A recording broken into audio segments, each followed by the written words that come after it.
இந்த பகுதியின் தமிழக வாழ்வுரிமை கட்சியின் மாநில நிர்வாகி அருமை சகோதரர் ரமேஷ் அவர்களே, தொகுதி செயலாளர் அருமை தம்பி அஜித் அவர்களே, தொகுதி தலைவர் அருமை தம்பி பாரகான் அவர்களே, தொகுதி பொருளாளர் அருமை சகோதரர் சுப்பிரமணி அவர்களே, இங்கு நகர செயலாளர்களாக தலைவர்களாக ஏனைய பொறுப்புகளை தாங்கி வகிக்கின்ற அருமை சகோதரர்கள் சண்முக வடிவேல், லட்சுமிபதி, திருமூர்த்தி, சுப்பிரமணி, ராமச்சந்திரன், முபாரக், சம்பத், ராதாகிருஷ்ணன், முருகன், முத்துராஜ், அருணம்மா, மஞ்சுளா, ஜான்மேரி, அந்தோணி, ராஜேந்திரன், சரவணன், சுனில், அருண்குமார், சிவக்குமார், மோகன்குமார், முனிராஜ் உள்ளிட்ட கட்சியின் நிர்வாகிகளே, வழக்கறிஞர்கள் அருமை சகோதரர் அன்பழகன், இர்பான், வரராஜன் உள்ளிட்ட தோழர்களே, நிகழ்ச்சியில் கலந்து கொண்டிருக்கின்ற அருமை சகோதரர்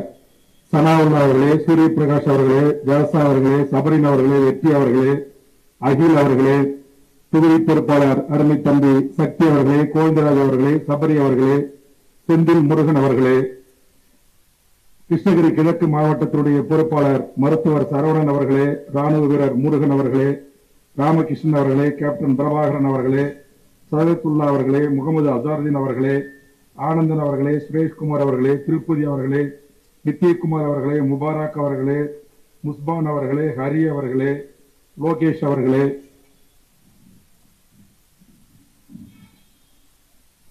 மற்றும் அருமை சகோதரர் தொகுதி பொறுப்பாளர் அருமை சகோதரர் சிபிஎஸ் கார்த் அவர்களே, கார்த்திக் அவர்களே, அருமை தம்பி மன்சூர் அலி அவர்களே, செந்தில் அவர்களே, பெருமாள் அவர்களே, நாகேஷ் பாபு அவர்களே, மல்லிகார்ஜுன் அவர்களே, கார்த்திக் சீனிவாஸ் அவர்களே, மாரிமுத்து அவர்களே, மாதையன் அவர்களே, ராஜா அவர்களே, சங்கர் அவர்களே, விஸ்வநாதன் அவர்களே, பாலாஜி அவர்களே, காவேரி அவர்களே, முபாரக் அவர்களே, மல்லேஷ் அவர்களே, சந்திரகாந்த் அவர்களே, ராசா அவர்களே, மற்றும் மகளிர் அணி அருமை வழக்கறிஞர் கல்பனா அவர்களே, செல்வி அவர்களே, மற்றும் என்னோடு வருகின்றிருக்கின்ற அருமை தம்பி மோகன்ராஜ் அவர்களே, பிரம்மமூர்த்தி அவர்களே, அழகாபுரம் தங்கம் அவர்களே, நீலமேகம் அவர்களே, மெடிக்கல் சரவணன் அவர்களே, மகளிர் அணி பொறுப்பாளர் மதுமிதா அவர்களே, நிகழ்ச்சியில் எனக்கு முன்னால் தலை நிகழ்ச்சி தொடங்குவதற்கு முன்பு பேசியிருக்கின்ற தமிழக வாழ்வுரிமை கட்சியின் மாநில பேச்சாளர் அருமை தம்பி திருவொற்றியூர் மாரிமுத்து அவர்களே,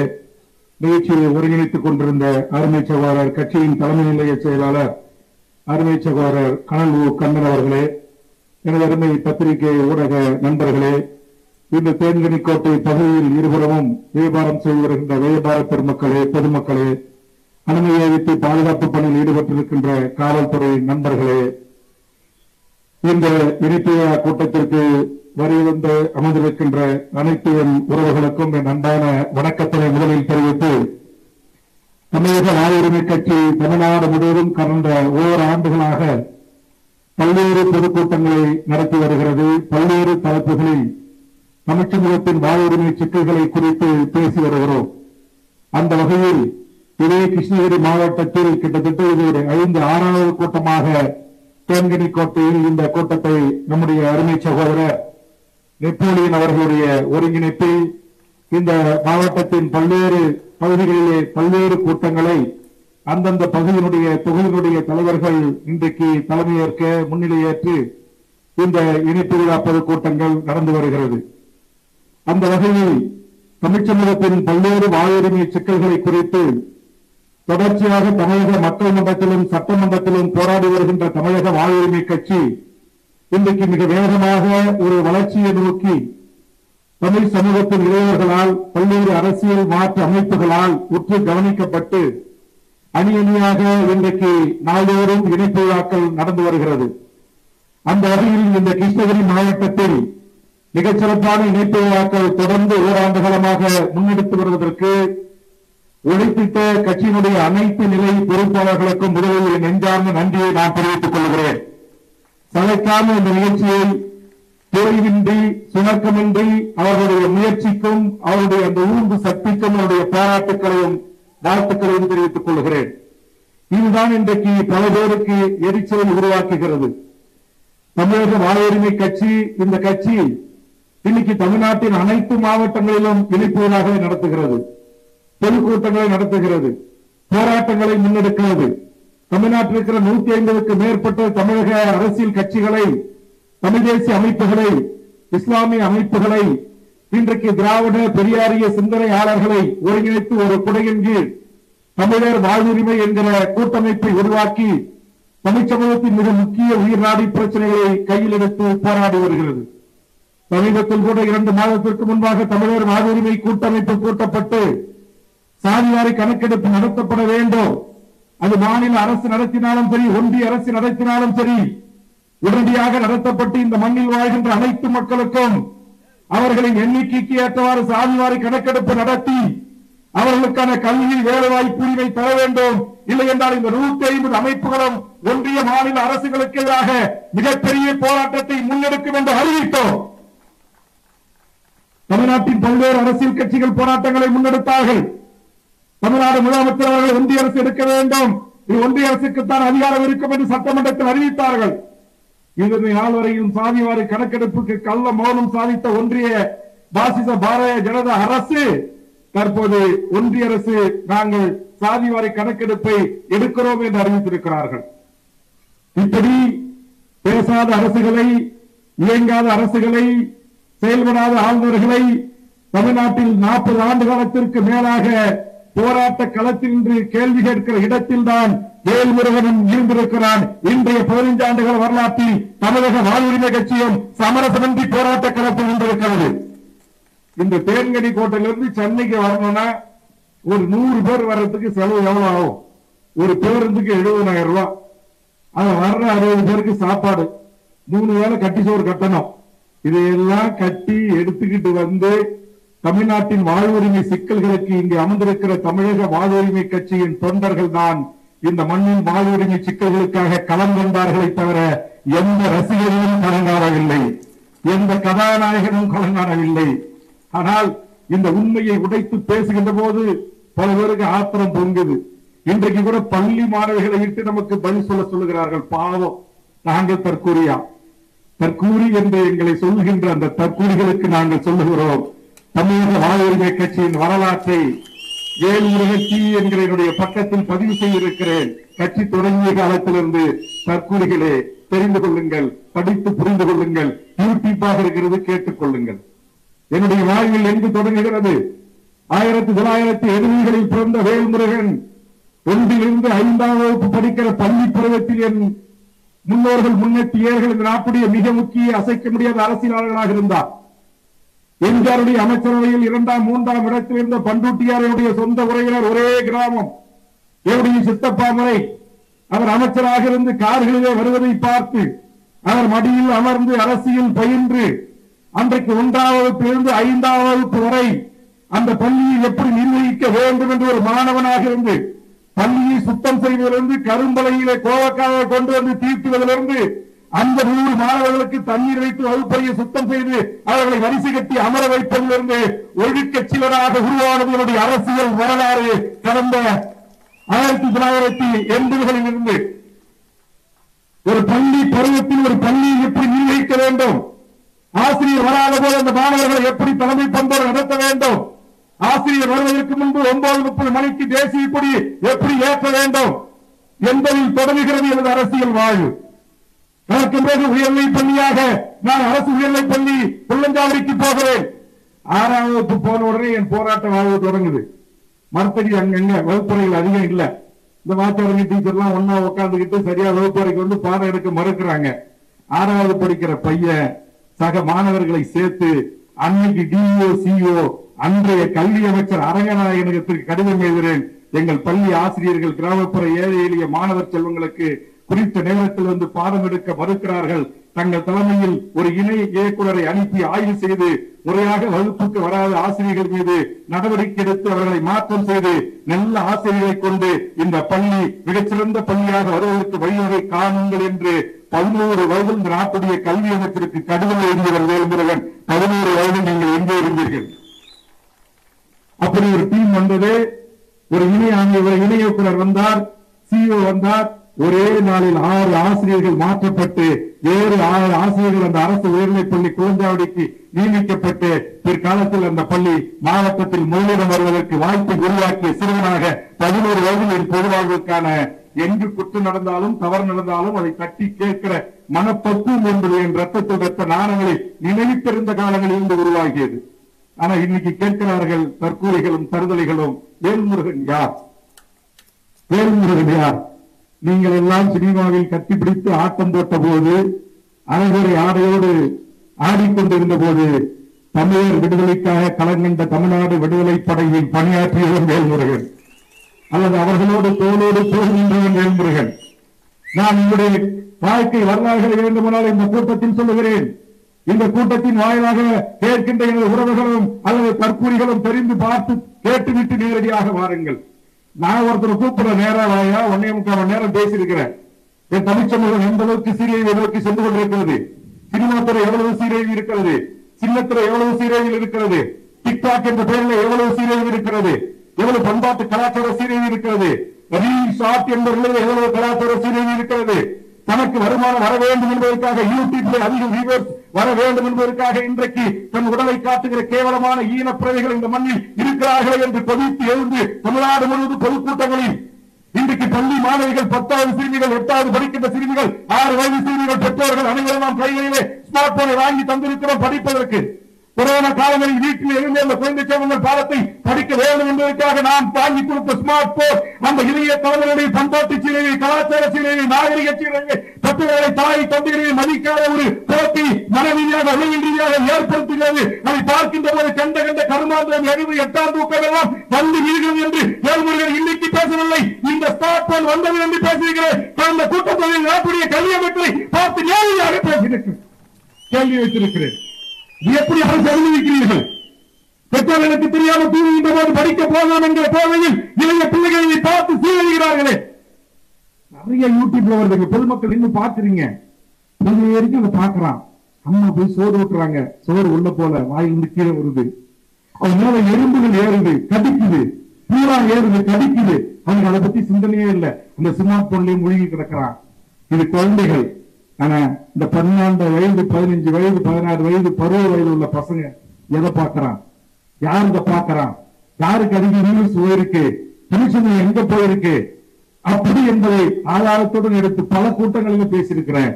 அப்படி திருச்சியில சில பெண்கள் சொன்னாங்க, பல பேருக்கு தெரியும், நான் பேர சொல்லி இந்த மேடையின் தரத்தை தாழ்த்திக் கொள்ள விரும்பவில்லை. சென்னையில் சில பெண்கள் யூடியூபர் என்கிற பெயரில், டிக்டாக் என்ற பெயரில் ஆடைகளை அவிழ்த்து அம்மனமாக்கி பல்லகாயிரம் மக்கள், பல லட்சக்கணக்கான மக்கள் பார்வையை ஈர்த்து அதன் மூலம் பணம் சம்பாதிக்கிற ஒரு தொழிலை செய்வதனுடைய கேவலமான தொழில் வேறு இருக்கிறதா என்கிற அடிப்படையிலே நான் வைத்த கருத்து. இங்கேயும் எனக்கு தந்தைகள் இருக்கிறார்கள், தாய்கள் இருக்கிறார்கள், பிள்ளைகள் இருக்கிறார்கள், எனக்கு பெண் பிள்ளைகள் இருக்கிறது. ஒரு தந்தையாக, ஒரு தலைவனாக, ஒரு மக்களால் தேர்ந்தெடுக்கப்பட்ட சட்டமன்ற உறுப்பினராக இந்த நாட்டில் நடக்கிற அநியாயத்தை, அட்டமத்தை, அத்துழைப்பை, கலாச்சார சீரழிவை கண்டும் காணாமல் பெரிய கட்சிகள், பெரிய இயக்கங்கள் கடந்து போகிறார்கள். அது சாக்கடை, அது மீது கல் இருந்தால் அது மீது தெரியும் என்று ஒதுங்கி போகிறார்கள். அது மனித மனம், அது மீது கல் இருந்தால் மீது தீட்டு நீர் என்று ஒதுங்கி போகிறார்கள். ஆனால் இந்த சாக்கடையை இறங்கிதான் நாம் சுத்தம் செய்ய வேண்டும். இல்லை என்றால் இந்த வீடு மாறும், நாளை இந்த ஊர் மாறும், நாளைக்கு இந்த மாவட்டம் மாறும், நாளைக்கு இந்த மாநிலம் மாறும் மாறும் என்பதற்காகவே அது நான் தூக்கி பேசினேன். என்ன தவறு இருக்கு? வாங்க நேரடியா பேசுவோம், பாதிக்கும். அதை விட்டுட்டு இவங்கத்தான் மாணவர்களை என்கரேஜ் பண்றாங்களா, இவங்கதான் பரிசு கொடுக்கறாங்களா? தமிழ்நாட்டில் சாதாரண பாலா என்கிற ஒரு நடிகன், துணை நடிகன், கதாநாயகன் அல்ல, நான் சம்பாதித்த பணத்தை முழுவதும் ஆம்புலன்ஸ் வாங்கி கொடுக்கிறான், வீடு கட்டி கொடுக்கிறான், பீஸ் கட்டி கொடுக்கிறான், ஷூட்டிங் நடத்துறதில்லை, ஷோ நடத்துறதில்லை, அகலம் பவுண்டேஷன் ஷோ நடத்துறதில்லை, ஷூட்டிங் நடத்துறதில்லை. லாரன்ஸ் சம்பாதித்த பணத்தை எத்தனை மில்லியர்கள், எத்தனை ஆசிரியர்கள் செய்கிறார்கள், ஷூட்டிங் நடத்துறதில்லை, ஷோ நடத்துவதில்லை. அரசியலுக்கு வாங்க, மக்களோட இல்லைங்க, மக்கள் பிரச்சனைகளுக்காக கலங்காங்க. என் வாழ்க்கை வரலாறுகளை 55 வயதாக எனக்கு 45 ஆண்டு வாழ்ந்த மண்ணுக்காக போராடி இருக்கிறேன். இந்த மக்களுக்காக களத்தில் இருந்திருக்கிறேன். நான் சந்திக்காத இந்திய அரசியலமைப்பு சட்டத்தில் இருக்கிற எந்த புள்ளிகளும் நீங்கள் நேரடியாக விவாதிக்க வருகிறீர்களா? பேசுமா? நான் எங்க போயிட்டு இருக்கிறேன்? ஒரு ஐடி தம்பிமார்கள் கடந்த ஒரு நாளுக்கு சில நாட்களுக்கு முன்பாக சில விவரங்களை எடுத்துக் கொடுக்கிறாங்க. ஒரு சாதாரண நல்ல குடும்பத்து பெண்மணி, கணவன் மனைவி இருக்காங்க, குழந்தைகள் இருக்காங்க, நிக்கிற பொதுமக்கள், நீங்க சீர்திருத்தி பாருங்க. அந்த டிக்டாக் என்கிற மோகத்துல, அந்த வீடியோ போடுற மோகத்துல நல்ல ஆடையை போட்டுக்கிட்டு நல்ல பாட்டுக்கு டான்ஸ் ஆடின அந்த பெண்ணு பிற்காலத்துல எப்படி மாறி போனார்கள் தெரியுமா? பணத்திற்காக. நான் பேர் சொல்லவா? பாக்குறீங்களா? ஒரு நாளைக்கு நீண்டி பெறுவதாக விமர்சனமாக இன்றைக்கு பணம் வர வேண்டும் என்பதற்காக இன்றைக்கு படுக்கை அறையில் நடக்கின்ற காட்சிகளை எல்லாம் பட்டவர்த்தனமாக்கி என் இளைய தலைமுறை மனங்களில் மஞ்சள் இருக்கின்றே நாசகாரர்களே என்ற அடிப்படையில் பேசுகிற பேச்சு, இந்த கோபத்தின் வெளிப்பாடாக வந்து இருக்கின்ற வார்த்தைகள், இதை விட மோசமான தொழிலை செய்யலாமே என்று கேட்கிற கேள்வியின் ஆதங்கம் என்ன? புரியுது? புரியல, உங்களுக்கு புரியாது. நாளைக்கு 4 மாசம் 3 வயசு குழந்தையை கற்பிக்கிறான், 5 வயசு குழந்தையை கற்பிக்கிறான், 12 வயசு குழந்தையை கற்பிக்கிறான். இப்ப ஆபரேட்டர், காவலர், சமையலர் எல்லாம் சேர்ந்துகிட்டு சென்னையில ஒரு 13 வயது குழந்தைய மாறி மாறி 3 மாத காலம் அடைத்து வைத்து கற்பழித்து கொடுமைக்கு உள்ளாக்கப்பட்ட வேதனைய சட்டமன்றத்தில் பேசியவர். பச்சை குழந்தைகளுக்கு இவ்வொன்று செய்கின்ற ஈழப்பிறவைகளை இந்த மண்ணில் வாழ்வதற்கு அனுமதிக்க கூடாது, உச்சபட்ச தண்டனையான தூக்கு தண்டனை கொண்டு வர வேண்டும் என்று சட்டத்திருத்தம் கொண்டு வந்து சாதித்தவராக யார் பேசுகிறேன்? யாரா பேசினா? யார் பேசினா? இந்த ஈழிலிருந்து இந்த ஈழப்பிறவைகளுக்கு உச்சபட்ச தண்டனை தூக்கு தண்டனை தர வேண்டும் என்கிற சட்ட திருத்தம் போன சட்டமன்ற கூட்டத்தில் என்னால் முன்மொழியப்பட்டு நாட்டுடைய முதலமைச்சர் சட்டமன்றத்தால் ஏற்றுக்கொள்ளப்பட்டது. அதற்காக மனு எடுத்துக் கொண்டு உள்துறை செயலாளரை, தலைமைச் செயலாளரை, டிஜிபியை சந்தித்து விட்டு பத்திரிகையாளர்களை சந்தித்து சொன்னேனா இல்லையா? ஆயுள் தண்டனை என்பது இதுபோன்ற கொடூர குற்றவாளிகளுக்கு 7 வயசுல பொது மதிப்பு கொடுத்து வெளியிடக்கூடாது, அவர் சாகின்ற வரையில் ஆயுள் தண்டனை என்று சட்ட திருத்தம் கொண்டு வந்தவன். எவ்வளவு அநியாயம்! பணக்கார பெரும் கார்பரேட் நிறுவனங்கள் என் இளைய தலைமுறை இந்த சமூகத்தில் நடக்கிற தீங்குகளை, கஞ்சா சாராயம் ஆப்பிள் நீக்கிறது, மனவரி நோட் சாதி சண்டை, இதிலே கட்டுண்டு கடக்கணும் என்பதற்காக நிற்கிற ஒய்யல்ல ஒன்றாம். என்ன இந்த கலாச்சாரம் இருந்தா தமிழ்நாட்டில்? கேட்கிற ஒய்யல்ல கலாச்சாரம் இருந்ததா? இந்த கலாச்சாரம் எப்படி இருந்துச்சு? கார்பரேட் பெரிய நிறுவனங்களால பள்ளிக்கு கல்லூரிக்கு போகின்ற வேலைக்கு போகிற பெண்கள் யார் வேணுமாலும் எப்படி வேணுமானாலும் இருந்து கொள்ளலாம். கூடி கூடி விளம்பரம் செய்து அழைக்கலாம். இந்த அளவுக்கு, இந்த அநியாயத்தை, இந்த அக்கறத்தை காகனை அரகனை எடுத்து அன்பாகுமான அடகு வச்சு தாலியை வெட்டி அடகு வச்சு பெண் பிள்ளைகளை படிக்க அனுப்புகிறார்களே, அந்த பெண் பிள்ளைகளுக்கு பாதுகாப்பு இருக்கிறதா? அந்த பெண் பிள்ளைகள் திரும்ப கற்போடு வீடு இருந்து உறுதி செய்ய முடிகிற சூழ்நிலை இருக்கிறதா? இந்த அநியாயத்தை, இந்த அக்கிரமத்தை, இந்த அட்டூழியத்தை கொஞ்சம் கொஞ்சமாக சினிமா முகத்தால், கொஞ்சம் கொஞ்சமாக திரைப்படங்களில், பாடல் காட்சிகளில் ஒரு கட்சியினுடைய தலைவராக, சட்டமன்ற உறுப்பினராக 6 முறை தேர்தலை சந்தித்து 3 முறை வெற்றி பெற்றவராக மக்களுக்காக ஈர்க்கப்பட வேண்டிய சட்டமன்றத்தில் எத்தனை சட்டங்களை ஏற்றிருக்கிறேன்? இந்த ஆண்டு நீங்க எல்லாம் படிக்க வைக்கிறீங்க, 10வது 12வது மாணவர்களுக்கு பரிசு கொடுக்கிறீங்க. என் கடலூர் மாவட்டம் உள்ளிட்ட தமிழ்நாட்டுடைய ஏழை எளிய மாணவர் செல்வங்கள் எதிர்கால இந்தியாவின் அப்துல் கலாமாக வர வேண்டும் என்பதற்காக ஆயிரக்கணக்கான மாணவர்களுக்கு ஒரு பத்திரிகையாளர் இல்லாத, ஒரு புகைப்படக்காரன் இல்லாத, ஒரு செல்பி எடுக்காத 1 கோடி ரூபாயை நிதியை அறிவித்து விஞ்ஞான கல்விக்கு கடந்த 3 மாதங்களுக்கு முன்பாக நண்பர்கள் எத்தனை பேருக்கு தெரியுமா? எத்தனை பேருக்கு விளம்பரப்படுத்தின? ஆனந்த மகாலிங்கம் என்று வளர்ந்து வருகின்ற இந்தியாவின் எலான் மாஸ்க் என்று போட்டப்படுகின்ற அவர்கள் இன்றி இருக்கிறது. காலம் தொலைக்காட்சி அவர்கள் இன்றி இருக்கிறது. தங்கள் யூடியூப் சேனல்களை பேட்டி கொடுத்திருக்கிறார். வளர்ந்து வருகின்ற இந்தியாவில் எலான் மாஸ்க் வருகின்ற அந்த இளைஞரை சென்று சந்தித்து, என் தமிழ்நாட்டின் மாணவர் செல்வங்கள் வெறும் கலை, அறிவியல், பொறியியலை தாண்டி சிந்திக்க மாட்டார்கள். ஐஏஎஸ், ஐபிஎஸ் பயிற்சிகள் இன்றைக்கு தமிழ்நாட்டைச் சேர்ந்த இளைஞர்களுக்கு மோடி அரசு வந்த பிறகு அதையும் கட்டுப்படுத்தி விட்டார். ஒரே ஆண்டில் 250 பேர் தமிழ்நாட்டைச் சேர்ந்த ஐஏஎஸ், ஐபிஎஸ் வந்தார். இன்னைக்கு அதையும் மோடி ஒரு கண்ட்ரோலுக்கு கொண்டு வந்து கடந்த ஆண்டு ஒரு 30 பேர், 300 பேர் தமிழ்நாட்டைச் சேர்ந்த ஐஏஎஸ், ஐபிஎஸ் தேர்ச்சி பெற்ற என் மாணவர் சமூகம் இன்னைக்கு ஒரு 30 பேர் நிற்கிறார். இந்த நிலையில் இருந்து என் சமூகத்தை மேம்படுத்த வேண்டும் என்பதற்காக தமிழ்நாடு அரசு ஐஏஎஸ், ஐபிஎஸ் சந்தைகளை தொடங்கி அவர்களுக்கு ஊக்கத் தொகைகளை வழங்கி என் தமிழ் சமூகத்தின் பிள்ளைச்செல்வங்கள் இந்திய முழுக்க ஆட்சியாளர்கள் ஐஏஎஸ் ஆக, ஐபிஎஸ் ஆக வர வேண்டும் என்று பேசி அதற்காக சட்ட திருத்தத்தை கொண்டு வந்தவர் வேல்முருகன் தமிழக வரலாற்று சட்டமன்ற பக்கங்களில் இருக்கிறது. அது அரசு செய்ய, நான் செய்யறேன்னு சொல்லி நெய்வேலிக்கு கொண்டு போய் அந்த இளைஞர்களை வர வச்சு அங்கிருக்கிற அரசு பள்ளி ஒளிபெற ஏழை எளிய மாணவர்களை ராக்கெட் லான்ச்சர் எப்படி ஏவுவது, அந்த ராக்கெட் லான்ச்சர்ல எப்படி நம் சேட்டலைட்டை அனுப்புவது என்பதை என் பிற்படுத்த பிற்படுத்தப்பட்ட தமிழ்நாட்டின் ஏழை எளிய தாழ்த்தப்பட்ட சிறுபான்மை மாணவ செல்வங்களுக்கு நீங்க இன்னைக்கு பேச வைக்கிறீங்களா? எங்களை படிக்க வைக்கிறாரு, எங்களை ஊக்குவிக்கிறாரு. நீ என்ன செஞ்ச நான் சொல்லட்டுமா? பட்டியல் வைக்கட்டுமா? பல்லாயிரக்கணக்கான பட்டியல் வைக்கிறதான நான் படிக்க வைத்த குடும்பம், நான் படிக்க வைத்த பிள்ளை செல்வங்கள் எல்லாம் முகத்தை காட்டி கூட வெளியிலே வந்து விளம்பரம் தேடாத பண்புக்குரிய தமிழ்நாட்டு கலாச்சாரத்துடன் வாழக்கூடிய மரத்திகள் பெற்றெடுத்த பிள்ளை. ஏன் நான் படிக்க வைக்கிற பிள்ளை எல்லாம் வந்து சினிமாக்காரங்க போய் நிற்காது. சொல்லுங்க, எத்தனை எத்தனை குடும்பங்கள் இன்னைக்கு MBBS, BDS, BE, டிகிரி நான் கேட்கல. நீங்க பேச வைக்கிற பசங்க நாளைக்கு போய் கல்லூரியில படிக்கணும்னா இன்னைக்கு மாவட்டத்துக்கு ஒரு மருத்துவ கல்லூரி வேண்டும் என்று கலைஞர் ஆட்சியில் போராடி வாதாடி அன்றைக்கு பாட்டாளி மக்கள் கட்சி ஒன்றிய அரசு அனுமதி கொடுக்கிற இடத்தில் இருந்த போது அந்த அனுமதியை நான் பெற்றுத் தருகிறேன், கலைஞர் அவர்களை கொள்கை முடிவு எடுங்கள் என்று அன்றைக்கு சட்டமன்றத்தில் பேசி இன்றைக்கு தெற்காசியாவில் 36 மெடிக்கல் காலேஜ் தமிழ்நாட்டில் இருக்கிறது என்று சொன்னால் அதற்காக ஆலோசனை வாங்கி கொண்டு வந்தார் மேல்முறைகள்.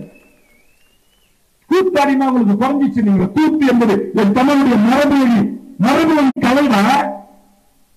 அது என்ன உங்களுக்கு குறைச்சல்? இப்ப கேட்கல கூத்தாடி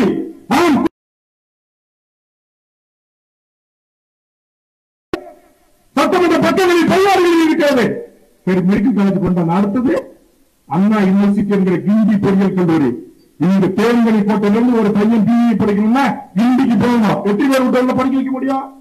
நான் 2006, 2007 சட்டமன்ற உறுப்பினராக 2வது முறை வெற்றி பெற்ற பிறகுதான் முத்தமிழ் பிரதமர் கலைஞர் அவர்களே தமிழ்நாட்டின் ஏழை எளிய மாணவர் செல்வங்கள் தமிழ்நாடு முழுவதும் விளம்பி கிடக்கிறார்கள். இன்றைக்கு இந்திய மாணவர்கள் மத்தியில் மிகப்பெரிய படிப்புக்கு டிமாண்ட் பொறியியலுக்கு தான். அந்த பொறியியலை படிப்பதற்கு எத்தனை பேர் சென்று இன்றைக்கு சென்னையிலே படிக்க முடியும் என்று ஆலோசனை சொல்லி இந்த மாவட்டத்துக்கு ஒரு பொறியியல் கல்லூரியை தொடங்குங்கள் என்று சென்னையில் இருக்கிற கிண்டி பல்கலைக்கழகத்தை உறுப்பு கல்லூரியாக மாவட்ட தலைமையை திறக்க வேண்டும் என்று ஆலோசனை சொல்லி அதை கவனஈர்ப்பு தீர்மானமாக கொண்டு வந்து அதே தமிழ்நாட்டின் முதல்வர் கலைஞர் அவர்களை கடலூருக்கு அழைத்து வந்து முதல் பொறியியல் கல்லூரியை கிண்டி அண்ணா பல்கலைக்கழக வளாகத்தில் இருந்து பிரித்து பணிக்குங்குப்பம் முந்திரிக்காட்டு விவசாய பிள்ளைகளும் படிப்பதற்கு தொடங்கி வைத்தவன் வேல்முருகன் என்று எத்தனை பேருக்கு தெரியும்? யாரா தற்போது ஸ்கிரிப்ட் எழுதி 100 பசங்களை கூட்டு செலக்ட் பண்ணி அதுல பேச வைக்கிறீங்க. அது எங்க பாயெல்லாம் துப்பா போட்டு நிக்கிறாங்க. NRC, NPR, CAக்காக ஒரு 100 பசங்களை கூட்டு செலக்ட் பண்ணி அதுல பேச வைக்கிறீங்க. அது எங்க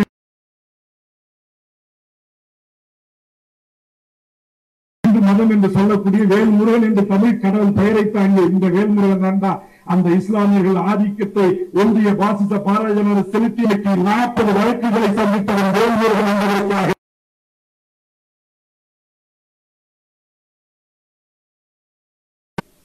பொல்லா போட்ட தாயை விட்டு தொலைக்காட்சியில யூடியூப்ல பேச வைக்கிறீங்க. உனக்கு தெம்பு இருந்தா, பிராணி இருந்தா, யோக்கி இருந்தா, தில்லி இருந்தா வேல்முருகன் அழகில் எடுக்கிறாவா?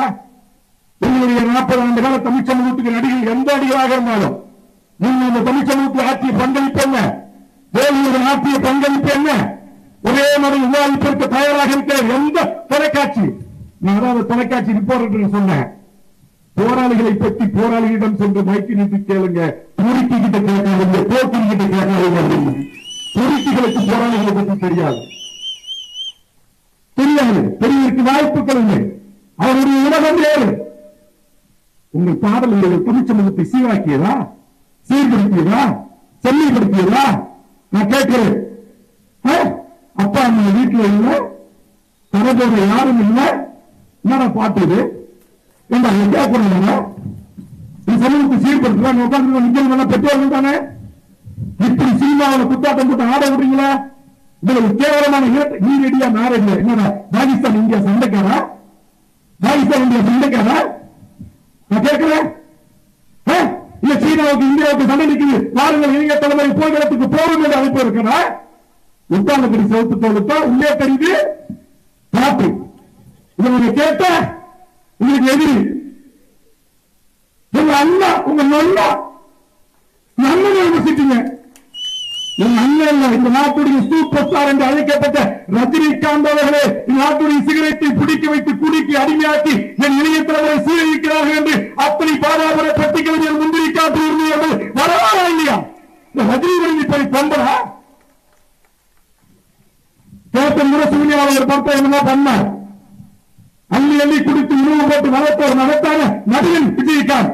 அதே விஜயகாந்த் தவறு செய்த போதும் விஜயகாந்த் அவர்கள் இது தவறு என்று பேசியவர் என் நீல தமிழர்களுக்கும் எனக்கும் என்ன உறவுகள் என்ன தொப்புக்குடி உறவுகள் என்று சொல்லுவோம். அந்த புனிதமான இடத்தை நீங்கள் மாசுபடுத்தி விட்டீர்கள் என்று விஜயகாந்த் கேட்டவன் நான் விரும்புகிறேன்.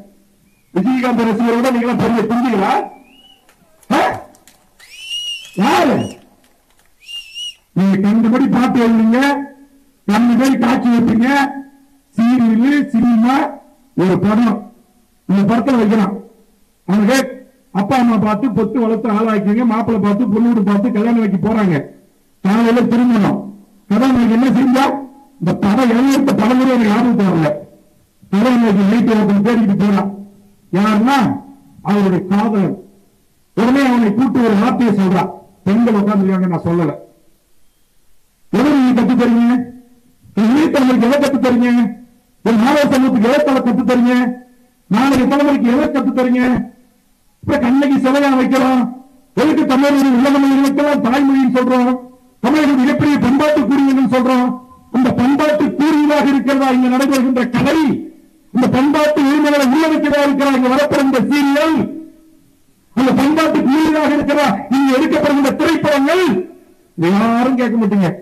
இந்த படத்துல முழுக்க முழுக்க முஸ்லீம்கள் என்றால் தீவிரவாதிகள், முஸ்லீம்கள் என்றால் குண்டு வைப்பவர், முஸ்லீம்கள் என்றால் இந்த தேசத்தின் விரோதி என்று காமிச்சீங்க. நீங்க அதே முஸ்லீமை கொண்டு வந்து மேடைகளை நிறுத்தி கட்டி பிடிக்கிறீங்க, அந்த பரிமாறுறீங்க. அதே முஸ்லீம் பாய்களை கொடுத்து கவர் கொடுத்து பேச வைக்கிறீங்க. எங்க மன்சூர் மேல அவங்ககிட்ட பேச வைங்க.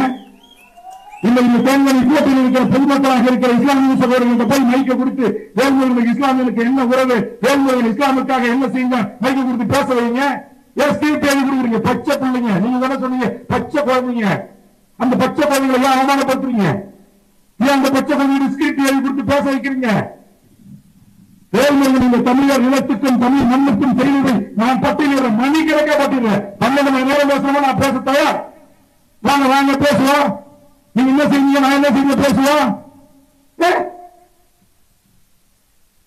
உங்களை விமர்சிக்கிறா, உங்களை கேள்வி கேட்கக்கூடாதா? நீங்க என்ன என்ன என்ன இந்த தமிழர் நீளத்தில் எத்தனை நீளத்தில் 1.5 லட்சம் மக்கள் செத்தா, எத்தனை நிலத்தை முற்றுகையிட்டோம், எத்தனை மக்கள் கடையடைப்பு செய்வார், எத்தனை வணிகர்கள் ரோட்டுக்கு வந்தா, நீ பாவம் ஒன்னையும் செத்து போயிட்டார். எத்தனை வணிகர் சங்கங்கள், எத்தனை அமைப்புகள், ஆட்டோ தொழிலாளி, கூலி தொழிலாளி வீழிக்க வந்தான்.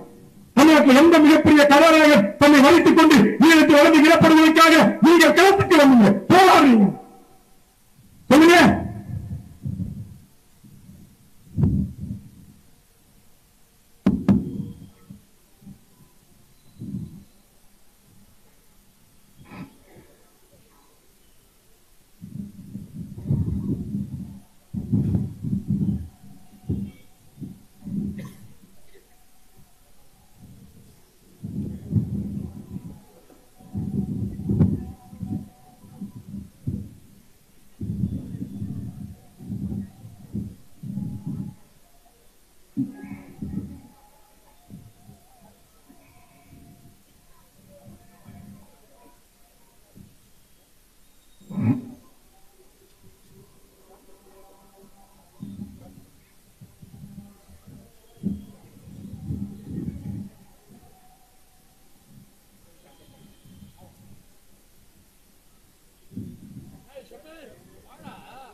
மழை வர மாதிரி இருக்கு.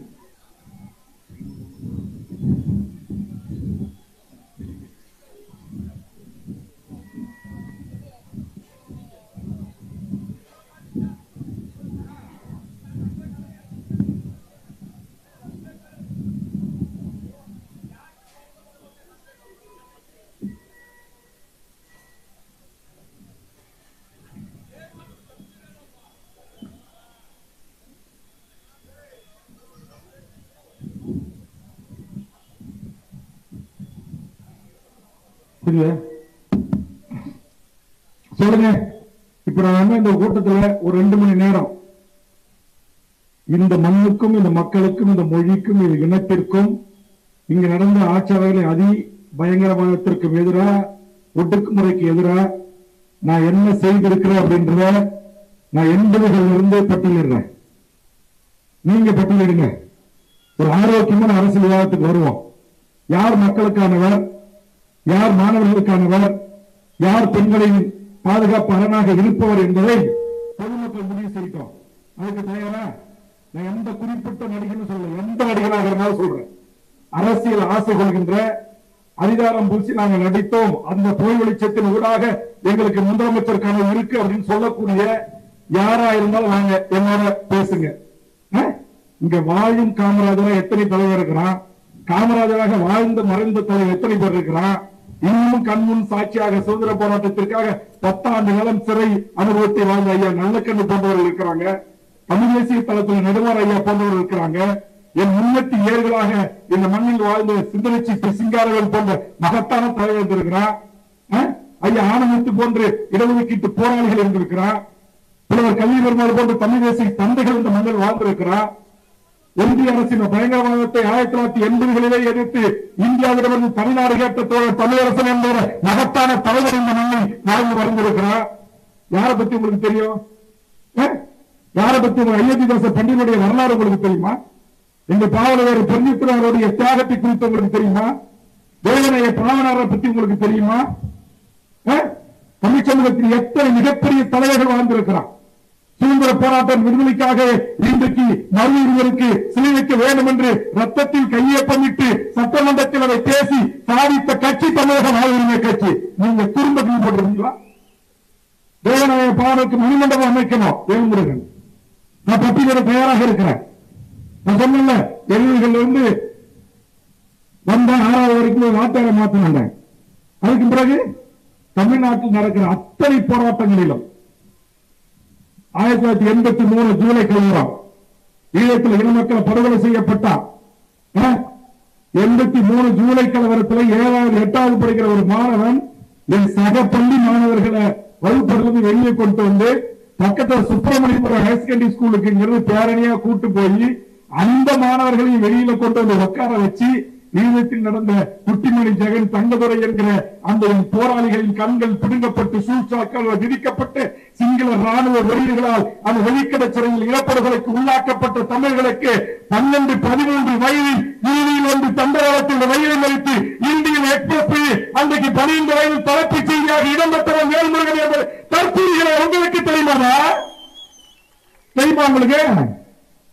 83 அடுத்தது 84 அண்ணன் இந்திரா காந்தி அவர்கள் சீக்கிய தீவிரவாதிகளால் தன் பாதுகாப்பு படையில் இருந்த வீரர்களாவே நடப்பயிற்சிக்கு சென்ற போது படுகொலை செய்த போது அந்த ஒரு நாட்டின் பிரதமர் எங்கள் இரும்பு மனிதர் அண்ணன் இந்திராவை படுகொலை செய்ததை கண்டித்து அன்றைக்கு அந்த மாணவர்களை அழைத்து வந்து போராட்டம். 86 ஒரு நாள் ரயில்வேயில் போராட்டம். 87 பாட்டாளி மக்கள் கட்சி தொடங்குவதற்கு முன்பாக இருந்த வன்னியர் சங்கத்தின் சாலை மறியல் போராட்டத்தில் மாணவர் போராட்டத்திற்காக சமநீதி போராட்டம். அதே 83 87 வரை தமிழரசன் அவர்கள் உருவாக்கிய தமிழ்நாடு விடுதலை படை என்கிற ஆயுத குழுக்களுடைய அந்த வெள்ளை தாளில் சிவப்பு எழுத்துக்களால் பொறிக்கப்பட்ட ஆதிக்க அரச பயங்கரவாத அடக்குமுறை ஒடுக்குமுறைகளுக்கு எதிராக மாணவர் பருவத்தில் பிரச்சார பயணம் அவர்களோடு தோளோடு தோல் நின்றது.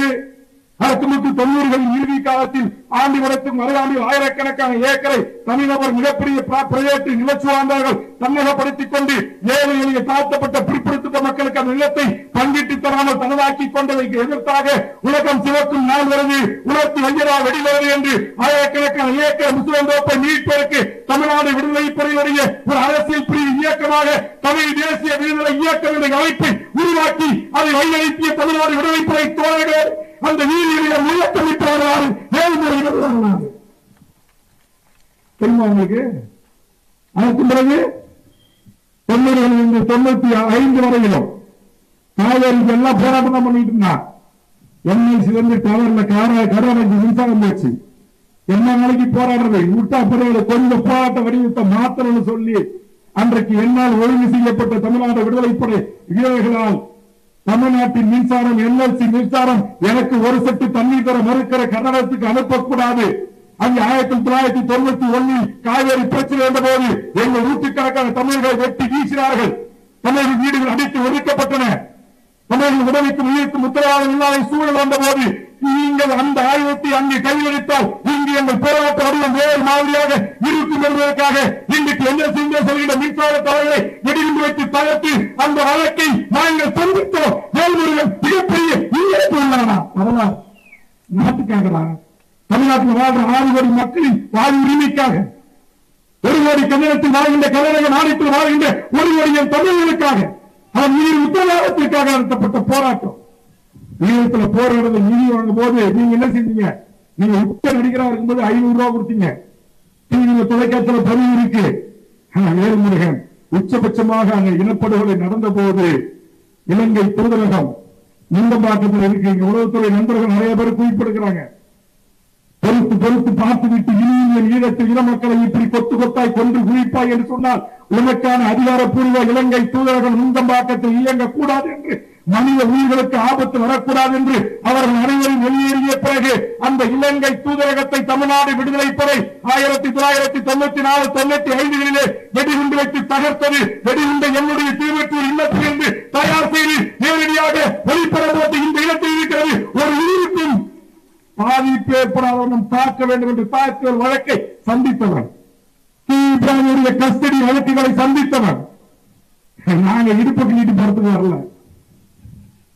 அரசியலுக்கு வரல, முதலமைச்சர் அவர்கள் வரல. ஆயுத போராட்டமும் அகவழி போராட்டமும் ஜனநாயக போராட்டங்களை நடத்தி இந்த மண்ணை நேசித்தோம், இந்த மக்களை நேசித்தோம். 95-96 நீங்க கேக்குறீங்க வேல்முருக தமிழ் மக்களுக்கு என்ன செஞ்சுட்டாருங்க? சிதம்பரம் பத்மொழி கற்பழிப்பு நீங்க நாட்டில் தானே இருந்தீங்க. கதாநாயகர்கள் இங்கதானே இருந்தீங்க. யாரா கேட்டா சிதம்பரத்தில் அப்பாவி தலித்து பெண்மணியை விசாரணைக்கு என்று அழைத்து சென்று கற்பழித்த அந்த காவல் நிலையம் தாக்கப்பட்டது யாரால? சினிமாக்கான கும்பல்களால? நான் சொன்ன இந்த கூத்தாடிகளால?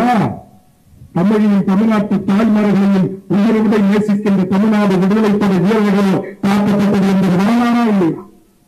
லட்சாத்திகள் அப்பாவி பெண்கள் காவல் நிலைய கற்பழிப்புக்கு உள்ளான போது புத்தூர் காவல் நிலையம் எதற்காக தாக்கப்பட்டது? எதற்காக முத்தாண்டிக்குப்பட்டி வசந்தா என்ற பெண்ணை கற்பழித்திற்காக அங்கே நெல்லின் அவர்கள் ஆயுதத்தோடு வந்தார், வெடிகுண்டோடு வந்தார். வரலாறு தெரியுமா உங்களுக்கு? சிதம்பரம் பத்மனின் அக்காவா தங்கச்சியா தாயா? லட்சாத்தில் கற்பழிக்கப்பட்ட மலைவாழ் பெண்களை அக்கா தாயி தங்கச்சியா? புத்தாண்டிக்குப்பத்தில் கற்பழிக்கப்பட்ட வசந்தா அக்கா தங்கச்சி மாமா மச்சிருச்சி பண்ணா? என்னடா இங்கே உட்கார்ந்திருப்பவர்கள் என் தாய்கள், என் தமிழ் தாய்கள். அந்த தமிழ் தாய்கள் இந்த மண்ணி எந்த அரச பயங்கரவாதத்தாலோ தனிநபர்களாலோ நிராசுகளாலோ நிலச்சோந்தர்களாலோ காவல்துறையாலோ பாலியல் வன்முறைக்கு உள்ளாக்கப்பட்டால் எங்கள் முந்திரிக்காட்டு நீதிமன்றத்தில் அவர்களுக்கு தூக்கு தண்டனை விதித்த வரலாறு வேல்முருகன் வரலாறு. இங்கே நாடுகளுக்கு பெரிய பட்டியலை கொடுத்திருக்கிறார். இருக்கு 1000 பட்டியல் இருக்கு.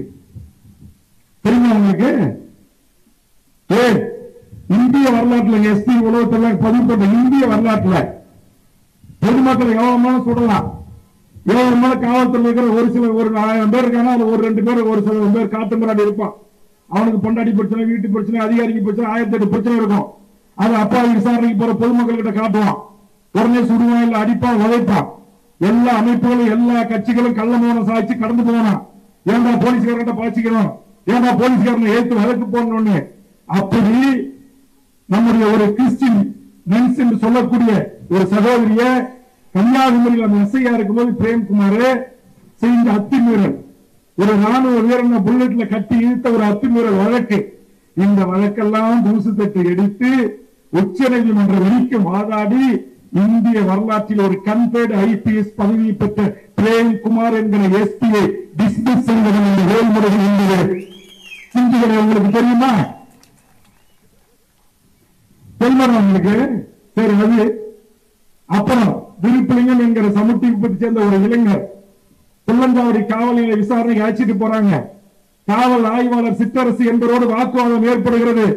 அவர் மக்கள் பிரதியாக இருந்து தட்டி கேட்கிறார். உடனே உணர்ச்சி வயப்பட்ட அந்த இன்ஸ்பெக்டர் அவரை சுட்டுறான். ஒரு 5 அடி தூரத்தில் வச்சு சுட்டுறான்.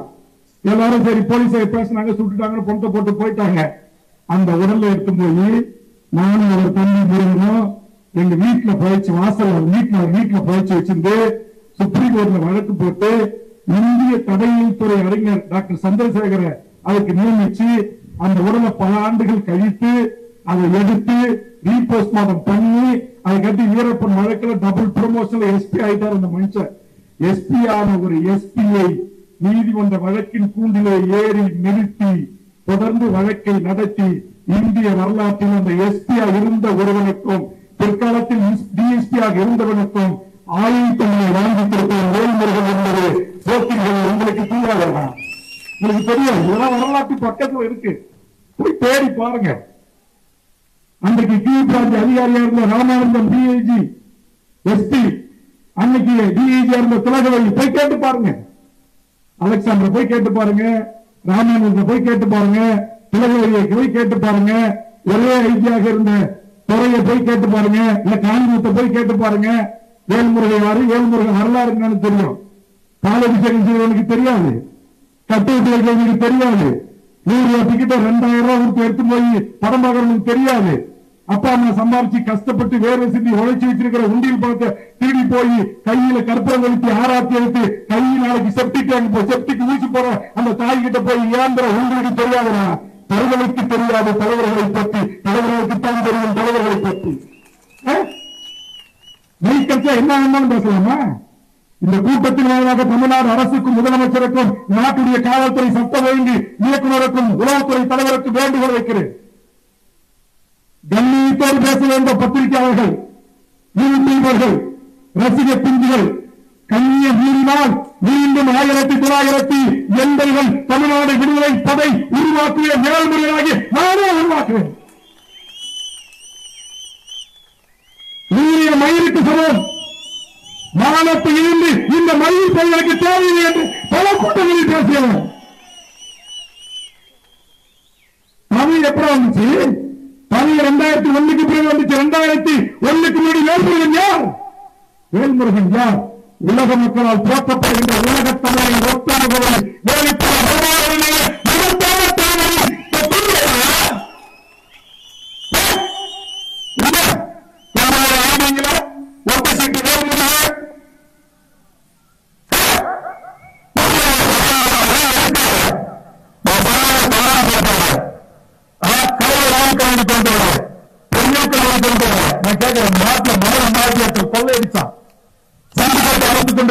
பத்திரிகை நம்மளுக்கு தெரியும்.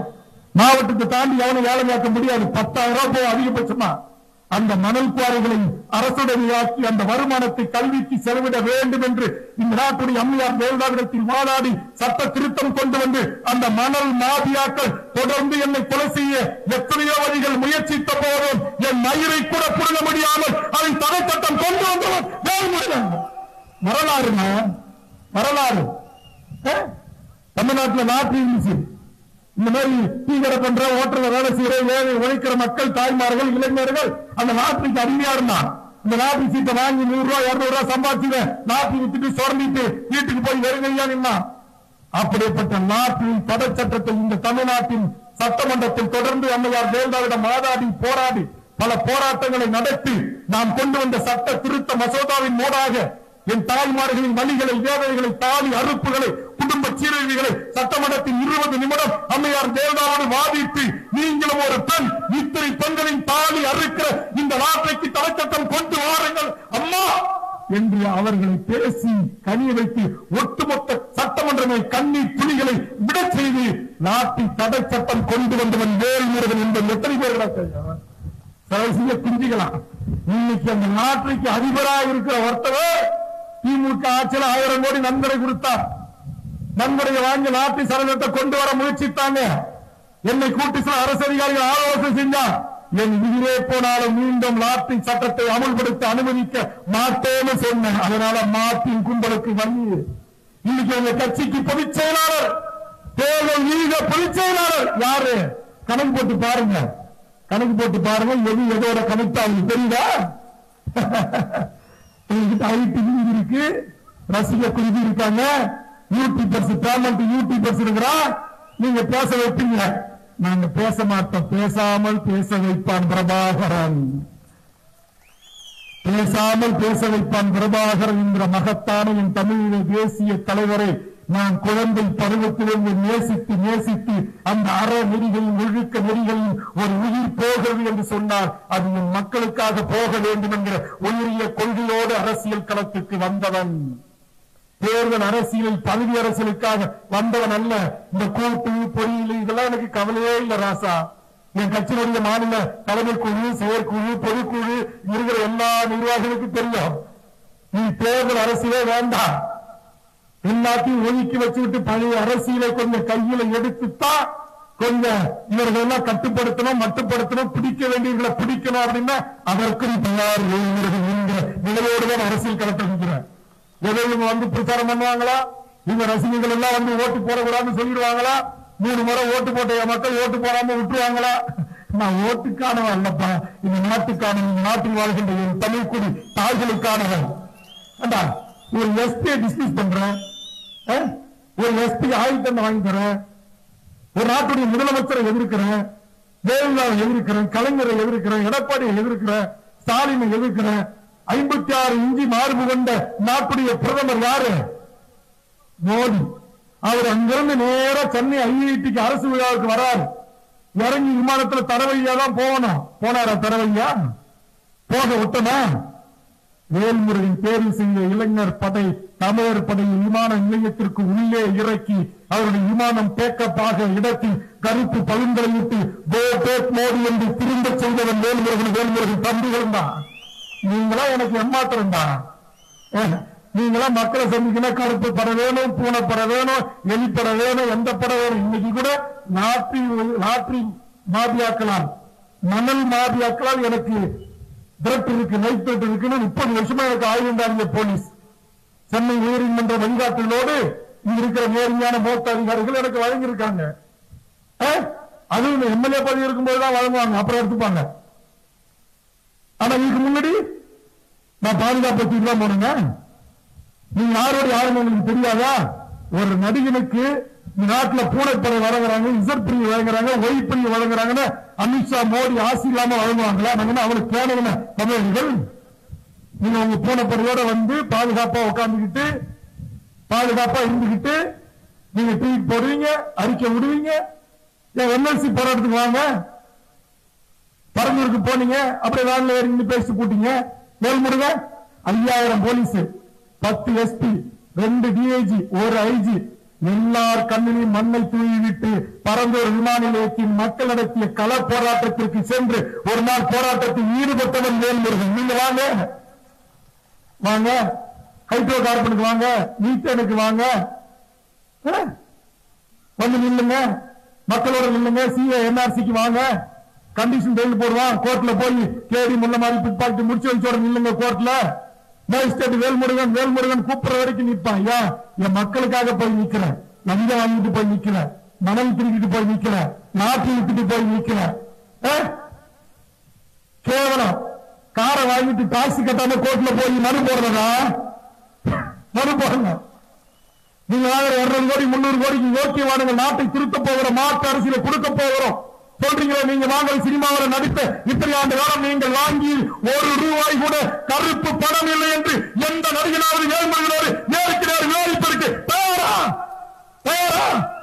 நான் சொல்றேன்டா, வேல்முருகன் நாட்டு மன்னிக்கிறவங்கிட்ட, ஐயோக்கிய பயில்கிட்ட, டிராபிக் பண்றவங்கிட்ட, விபச்சாரம் பண்றவங்கிட்ட, தப்பான தொழில் செய்யறவங்கிட்ட இந்த கட்சியை நடத்துவதற்கு ₹1 நன்கொடை கொடுங்கள் என்று வேல்முருகன் கால்கள் எவன் வீட்டு வாசலில் போய் நிற்கவில்லை என்பதை வேல்முருகன் சொல்லுகிறார்.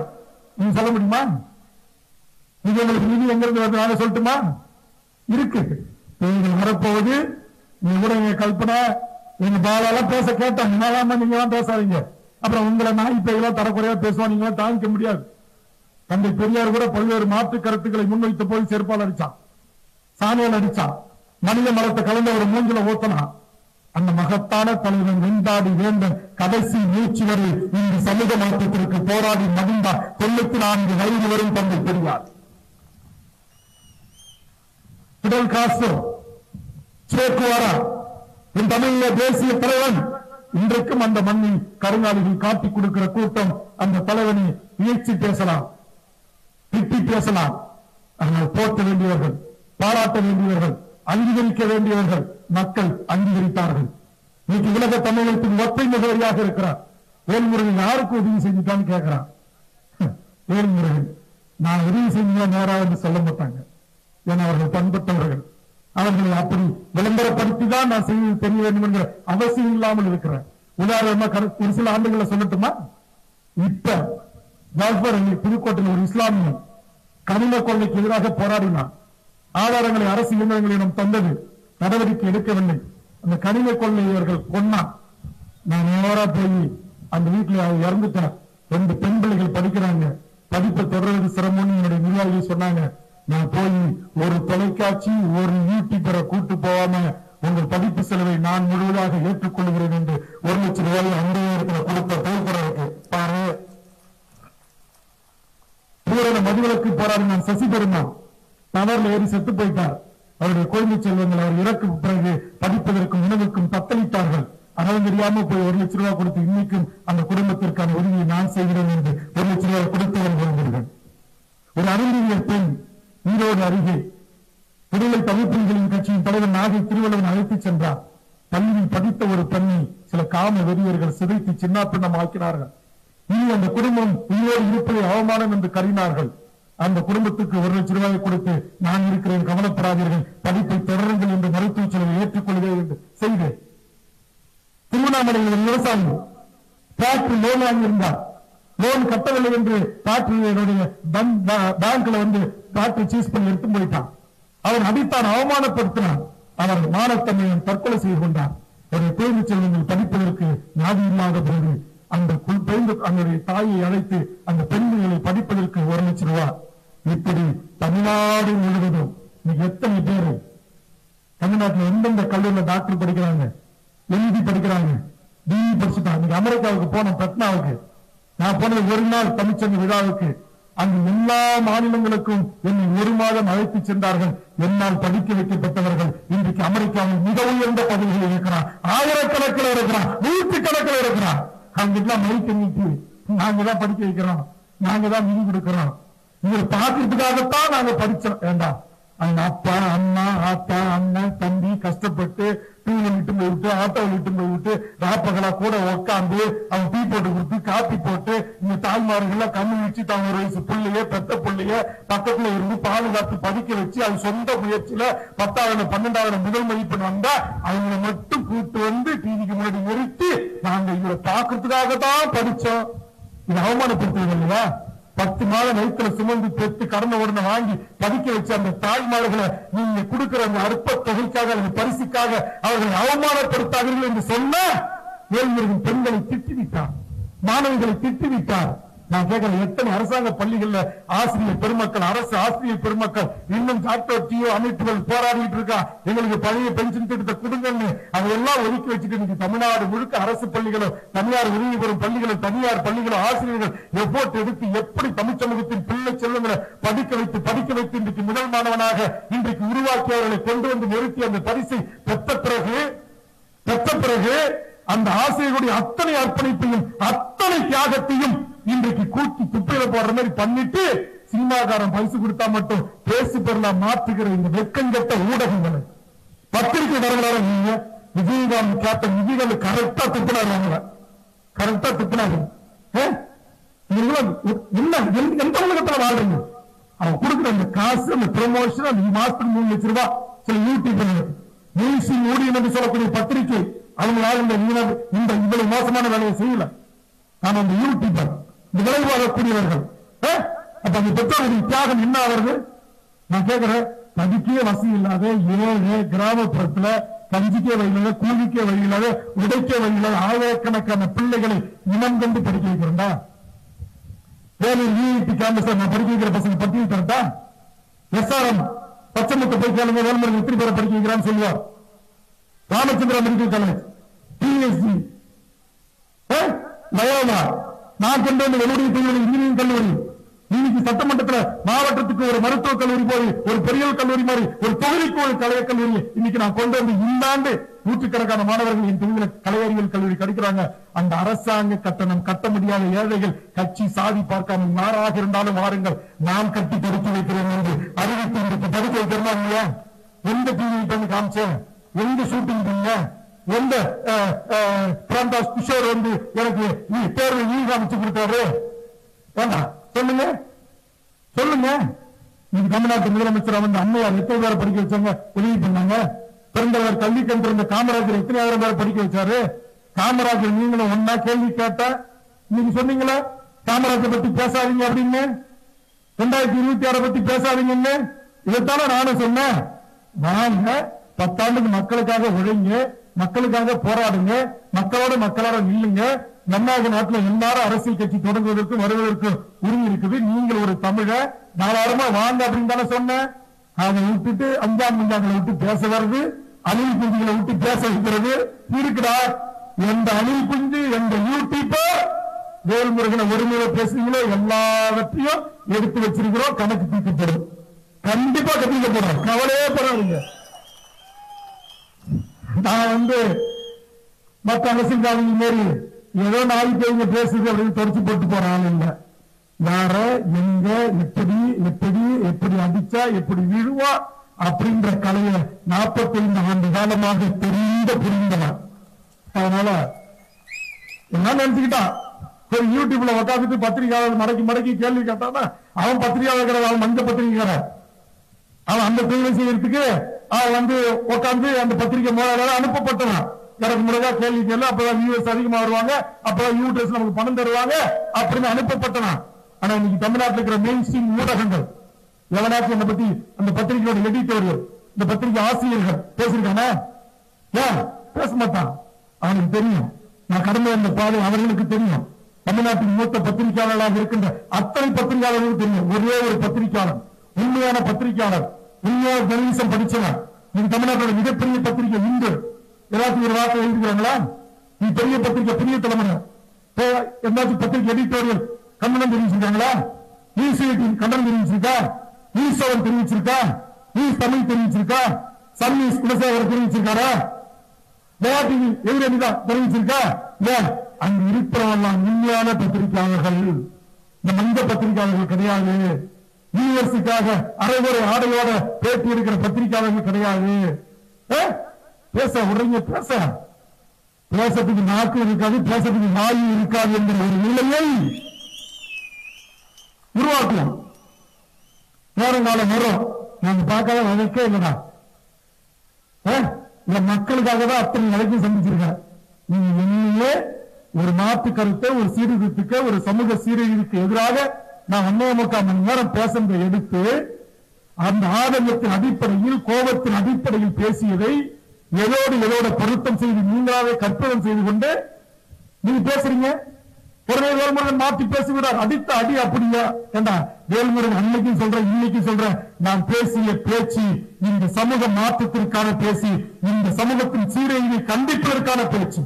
ஒரு தகப்பன் தன் கண் முன்னால் தன் பிள்ளை செல்வர்கள் சீரழிவில் இருந்து எழுந்து வருகிற சீற்றத்தின் பேச்சு, அது ஒரு சிறுத்தையின் பேச்சு, அது ஒரு புலி சீற்றத்தின் பேச்சு, அது ஒரு சிங்கத்தின் கற்பனை, கற்பனை. எந்த வகுப்பறைகள் இன்னைக்கு புள்ளிவரம் டேட்டா சொல்லுகிறான், அதெல்லாம் சொல்லி என் தமிழ் சமூகத்தின் பிள்ளைகளை நான் ஈடுபடுத்தக் கூடாதுன்னு கடந்து போறேன். நான் தமிழ்நாடு அஷூரன்ஸ் கமிட்டியினுடைய சேர்பர்சனாக இருக்கிறேன். நான் வரேன்னா எனக்கு கலெக்டர், எஸ்பி, உயர் அதிகாரிகள் என்னை வரவேற்று பைலட் போயிட்டு ஒரு மாவட்டம் ஆய்வுக்கு போறேன். அப்படி தமிழ்நாட்டில் ஒரு மாவட்டத்துடைய மெடிக்கல் காலேஜ் டீன், அங்க இருக்கிற டாக்டர் 300 பேரோட ஒரு கூட்டம் நடத்துறேன். அந்த 300 பேர் அடங்கிய டாக்டர் செவிலியர்கள் அந்த கூட்டத்தில் எனக்கு கிடைத்த செய்தி நெஞ்சு அப்படி வெடிக்க செய்துவிட்டது. இளம்பிள்ளைகள் எப்படி சீரழிக்கிறார்கள், குழந்தையாக இருக்கிற குழந்தைகளின் வயிற்றில் குழந்தை என்கிற செய்தியோடு வருகிறார்கள். இந்தியாவிலேயே முதலிடத்தில் இருக்கிறது அந்த மருத்துவ கல்லூரி. அங்கு வருகின்ற பெண் பிள்ளைகள் எவ்வளவு பெரிய சீரழிவு, எவ்வளவு பெரிய பண்பாட்டு சீரழிவு, சமூக சீரழிவு. இந்த ஆதங்கத்தில் இருந்து ஒரு தகப்பனாக நான் எடுத்து வைத்த வாதத்தை திசை மாற்றி அற்ப அரசியலுக்காக, கேவல ஓட்டுக்காக, இந்த பெற்றோர்கள் மாணவ செல்வங்களின் ஓட்டுக்காக, அந்த குடும்பத்தின் ஓட்டுக்காக இவ்வளவு கேவலமான கீழ்த்தரமான அறிவிக்கத்தக்க அரசியல் செய்வீர்களா? யார் செய்யலாம்? கார்பரேட் நிறுவனம் செய்யலாம், லாட்டரி நிறுவனம் செய்யலாம், கஞ்சா விற்கிறவன் செய்யலாம், பெப்சி கோக், தாமிரபரணி தண்ணி திருநெல்வேலியில் உருவாகி தூத்துக்குடியில் ஒரு ஆறு தமிழ்நாட்டிலே உருவாகி தமிழ்நாட்டிலே முடிகிறது என்று சொன்னால் என் தாமிரபரணி ஆறு. அந்த தாமிரபரணி ஆற்று தண்ணீரை முழுவதுமாக உறிஞ்சி பெப்சி கோக் அமெரிக்கா நிறுவனம் இங்கு பல மில்லியன் கோடி லிட்டரை உறிந்து எடுத்து என் தமிழ்நாட்டின் நீர்வளத்தை பாழாக்கிய போது இந்த பண்டூட்டிலிருந்து ஆயிரக்கணக்கான பேரோடு சென்று திரட்டி அந்த பெப்சி கோக் நிறுவனத்தை எதிர்த்து முற்றுகையிட்டு என் கட்சியினுடைய தொண்டர்கள் நான் உள்பட 15 பேர் மண்டை உடைந்து ரத்தம் சிந்திய இயக்கம் தமிழக வாழ்வுரிமை கட்சியா எங்களுக்கு வரலாறு இருக்கு. அந்த பன்னாட்டு அமெரிக்கா கம்பெனிக்காரன் கொடுத்த விளம்பரத்துல பெப்சி குடிங்க, கோக்ஸ் குடிங்கன்னு இழிச்சுக்கிட்டு வளைஞ்சுக்கிட்டு நடிக்கல வேல்முருங்க, நடிக்கல. யாரை பார்த்து பேசுறீங்க? எச்சரிக்கை செய்கிறோம். ஞானத்தை விட இந்த உலகத்தில் எங்களுக்கு பதவி கட்சி முக்கியம் இல்லை. நாட்டுடைய முதலமைச்சர், இந்த நாட்டுடைய நேர்மையான கண்ணியமிக்க காவல்துறை அதிகாரிகள் பொறுமை காக்க வேண்டும், வேல்முருகன் அமைதி காக்க வேண்டும் என்ற அந்த அன்பு கட்டளையை ஏற்று என் கட்சியுடைய முன்னணி தலைவர்களுடைய வேண்டுகோளை ஏற்று அமைதி காத்துக் கொண்டிருக்கிறேன். 24 மணி நேரத்தில் என் தமிழீழ தேசிய தலைவன் பாணியில், என் தமிழ்நாடு விடுதலை படைத்தவன் என்னுடைய அண்ணன் தமிழரசன் பாணியில் இந்த தமிழ்நாட்டில் எதை வேண்டுமானாலும் எந்த நேரத்தில் வேண்டுமானாலும் வேல்முருகனை நம்பி வந்திருக்கிற நூற்றுக்கணக்கான இளைஞர்களோடு செய்ய முடியும். முடியுமா? முடியாதா?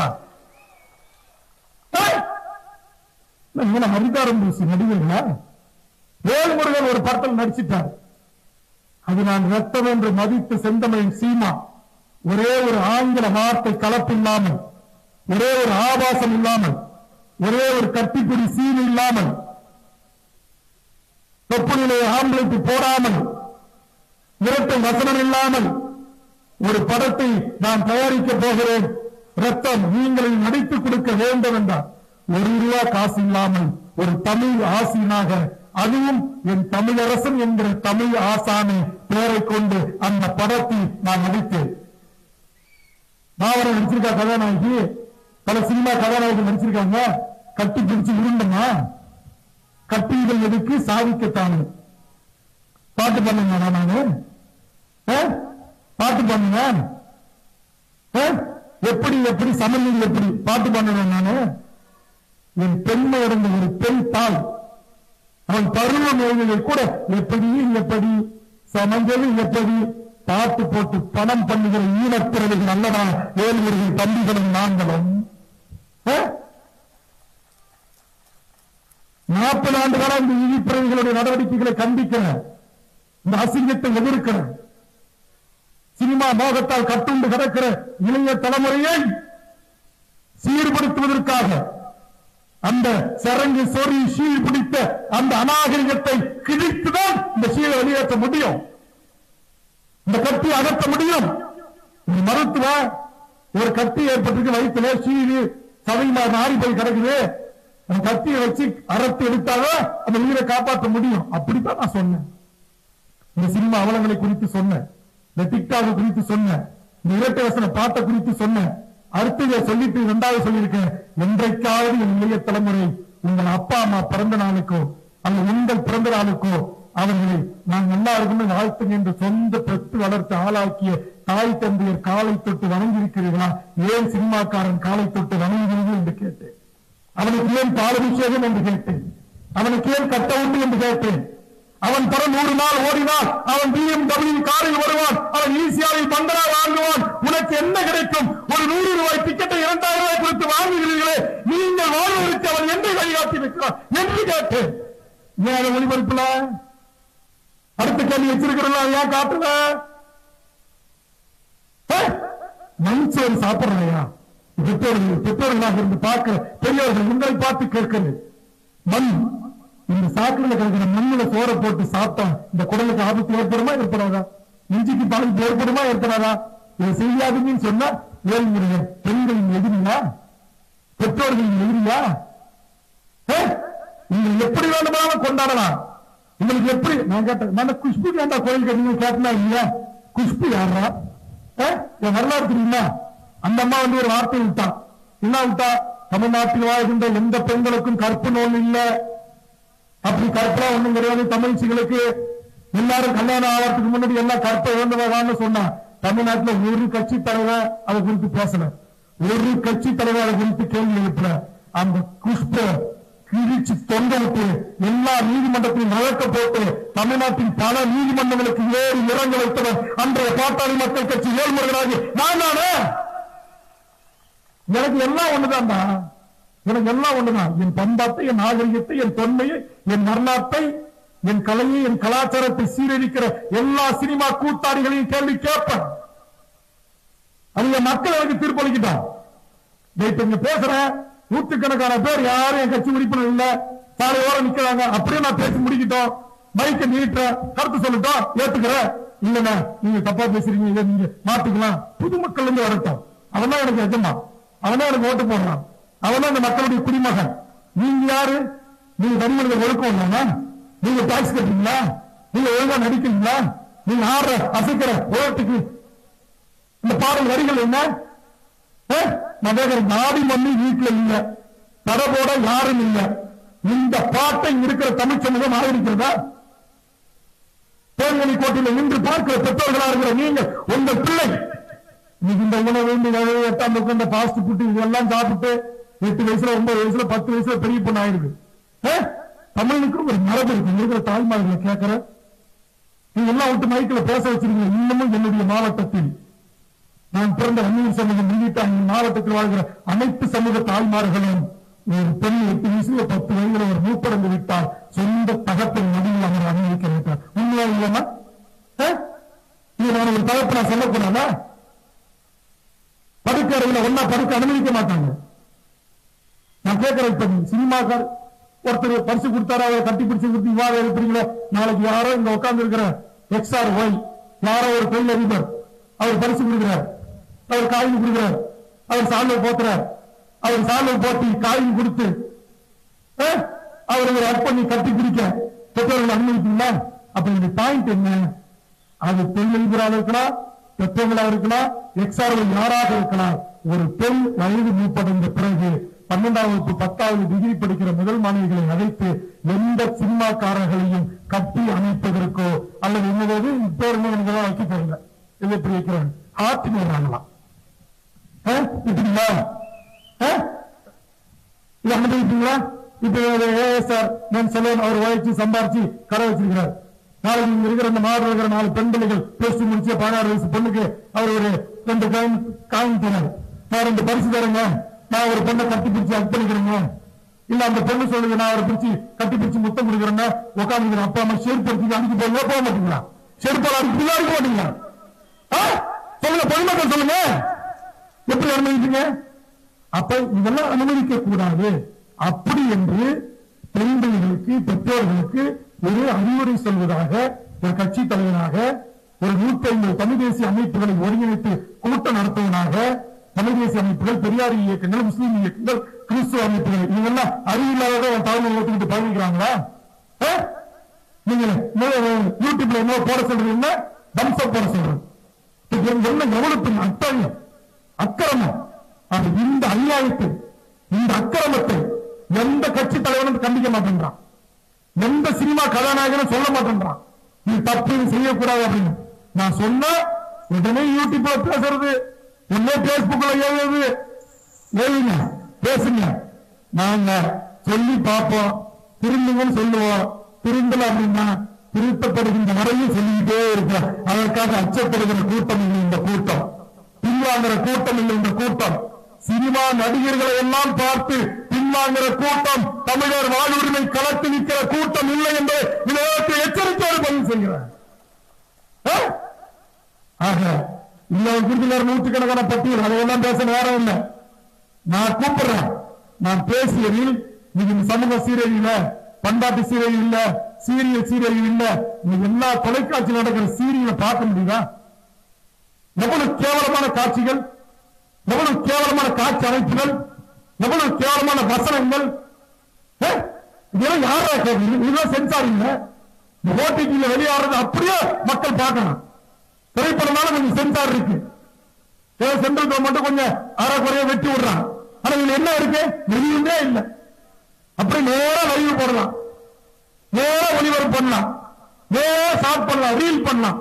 அது இந்த பண்பாட்டு சீரழிவு, இந்த சமூக சீரழிவு. நீ எத்தனை பேர் என்னை திட்டினாலும், எத்தனை பேர் என்னை இழிவாக நீங்களாக பேசினாலும், என்றைக்காவது ஒரு நாள் இந்த சமூகம் நாளை மிகப்பெரிய சீரழிவை பொதுமக்கள் பெண்கள் எங்கேயுமே நடமாட முடியும்.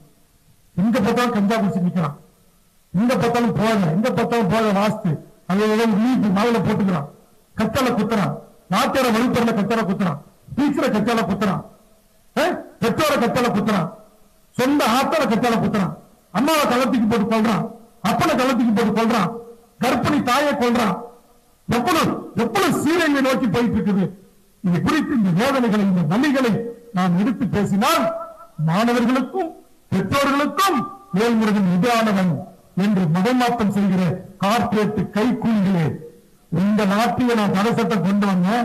உங்க பெப்சிகோ நிறுவனத்தில் தண்ணியை உறிஞ்சக்கூடாதுன்னு தடுத்த, உங்க கார்பரேட் பெரும் நிறுவனங்களுடைய வணிக கொள்ளையை நான் எதிர்த்த, பெப்சிகோக்க நான் எதிர்த்த, இங்க இருக்கிற வால்மார்ட் நிறுவனத்தை நான் எதிர்த்த, இங்க இருக்கிற அதானி துறைமுகத்தை நான் எதிர்க்கிறேன். இந்த கார்பரேட் கம்பெனிகள் எல்லாம் ஒண்ணு பிடிக்கிட்டான். சினிமா கத்தி படத்தை நான் எதிர்த்தேன். எதிர்த்து எதிர்த்தேன்.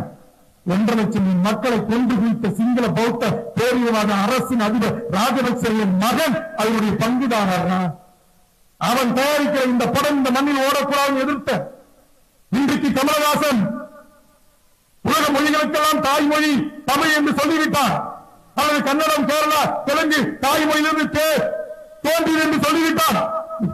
ஒட்டுமொத்த கன்னடகாரனும் இன்னைக்கு கமலஹாசன் படத்தை ஓட விடாம தடுத்துட்டான். நாட்டில் எந்த அரசியல் கட்சிக்காரன் முதல்ல குரல் கொடுத்தான்?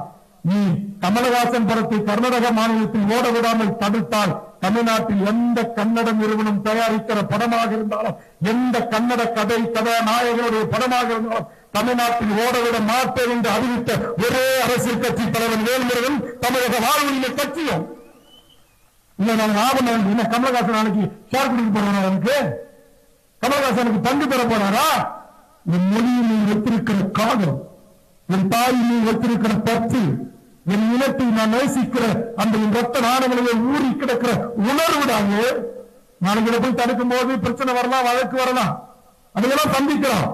இன்றைக்கும் கத்தி படத்தை எதிர்த்து பேசக்கூடாது என்று 10 கோடி ரூபாய் எனக்கான மான நஷ்டம் தர வேண்டும் என்று இதே நடிகனால் தூண்டிவிடப்பட்டு சென்னை உயர்நீதிமன்றத்தில் என்னால் என் மீது வழக்கு போடப்பட்டிருக்கிறது. நான் பேசக்கூடாதுங்கிறதுக்காக 1 கோடி ரூபாய் சென்னை உயர்நீதிமன்றத்துக்கு டெபாசிட் கட்டியிருக்கான். கார்பரேட் நிறுவனம், லைக்கா நிறுவனம். கட்ட சொன்னவன் யாரு, கட்டில யாரு எல்லாமே தெரிந்த வழக்கறிஞர்களுக்கு ஆவணங்கள் கிடக்குது. அடிச்சு பாருங்க, ஹைகோர்ட் வேல்முருகன் லைக்கான் போட்டு பாருங்க. 2 இருநபர் நீதிபதி எனக்கு தீர்ப்பு வழங்கியிருக்கிறான்.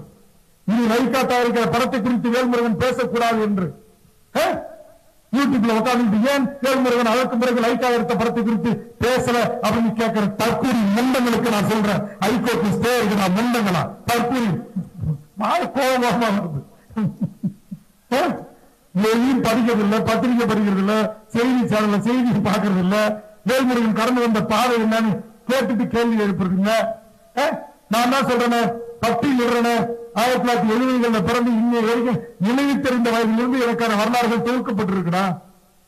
வரலாறுகள் இருக்கிறது, பதிவு இருக்குது. வாங்க எடுத்து வைக்கிற, எது பொய்ன்னு சொல்லுங்க, இல்ல உண்மைக்கு மாறா சொல்றாருன்னு சொல்லுங்க. என்ஆர்சிக்கு தமிழ்நாடு கௌரவ அமைப்பு அமைப்போட, தமிழ்நாட்டில் இருக்கிற ஏழை அமைப்புகளோட, அனைத்து முஸ்லீம் கூட்டமைப்போட தமிழ்நாடு முழுக்க போராட்டம் போய் வழக்கு வாங்கணும்னு சொல்லுங்க. ஐடிஐ கார்பனுக்கு வழக்கு வாங்கணும்னு சொல்லுங்க. நீட்டனுக்கு வழக்கு வாங்கணும்னு சொல்லுங்க. வடமாநிலத்துக்கார வந்து ஆயிரக்கணக்கில் இறங்கி என் தமிழ்நாட்டு வேலைகளை முழுவதும் அபகரித்துக் கொள்கிறானே, இது அநியாயம், அக்கிரமம், இதற்கான தடைச்சட்டை கொண்டு வர வேண்டும் என்று பல்லாயிரக்கணக்கான மக்களை திரட்டி இந்த நாட்டில் போராடுகின்ற கட்சி தமிழக வாழ்வுரிமை கட்சியா இல்லையா? பதிலளிக்க பெரம்பூர் ரயில்பட்டி தொழிற்சாலை எல்லா வடநாட்டுக்காரனே இருக்கிறார், தமிழனுக்கு வேலை இல்லை என்று வடநாட்டு ஆதிக்கத்தை எதிர்த்து முற்றுகையிட்டு போராடணுமா இல்லையா? ஜீவனோட கூட்டணுமா இல்லையா? மாணவர்களுக்காக பேசுற நீனு தமிழ்நாட்டு மாணவ செலவுடைய மெட்டிய உள்ளாடைய மூக்குத்திய தாலிய கைத்து சொல்லுகிறானே, இந்த நீட் என்ற மத்திய அரசு அதிகாரிகள் என்று இனியும் வரும் ஆண்டுகளில் கொண்டு செய்தால் அந்த தேர்வு மையங்கள் அடித்து நிறுத்தப்படும் என்று பகிரங்கமாக அறிவித்தது. என் மாணவர்கள் எனக்கு அக்கறதா? தேர்வுல போற மாணவர்களை படபடப்பு உச்சத்துல போறாங்க.